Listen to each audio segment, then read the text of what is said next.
And for me, the biggest and most important part of that game would be the injury to Rodri. Notwithstanding whether it was intentional or not, I mentioned this in the last episode, and I'm going to say it again as a criticism for Pep Guardiola. He genuinely would do anything to win, and I am a big proponent that he's just basically stacking up the cards and trying to win every game. But I think this is going to come back to bite him in a very bad way. Rodri complained about how much workload that he has, considering that he played in Europe, won the Euro 2024 with Spain.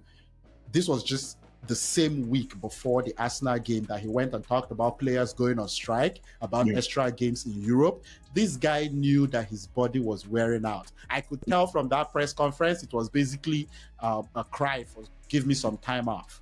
But Pep Guy, of course, he's not going to be like, I want some time off, boss, right? But as a coach, at least the Champions League game, he could have been rested, but no, I want to win that game as well. It's the same thing I believe that he did with Kevin De Bruyne against Burnley a couple years back when he got injured. I have the full criticism for that. I don't think, yes, I wouldn't say he's not trying to push his players to win and all that stuff, but I don't think he does a good job of protecting their health over a long term.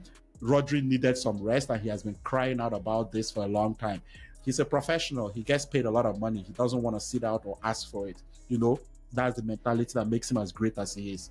But at some point, if the coach told him to sit, he would sit. And that was, for me, an opportunity to at least sit in Europe. It's the first game of the Champions League. And I just thought, whether it's for whatever reason that he got that injury in Arsenal, it's a combination of basically the workload that the guy has been on. ACL injuries and stuff are not very common for soccer players, and I think it's basically a reflection of that. So yes, I would keep saying it, that Guardiola has managed his top 2 stars, in my opinion, badly on a personal note for Kevin De Bruyne and Rodri, and I would continue to say he wants to win so bad that I actually consider it extremely dangerous to the people around him for Pep Guardiola. And to me, that was another example of it, and I would actually be like, that's the case. And just as part of this video, I'm going to actually play back when I actually talked about the Kevin De Bruyne situation, and I'm not actually shocked. And for the people watching, you're going to see that now. The criticism I had for Pep last year was playing De Bruyne when it was obvious he was injured, because he needed to win a lowly Burnley.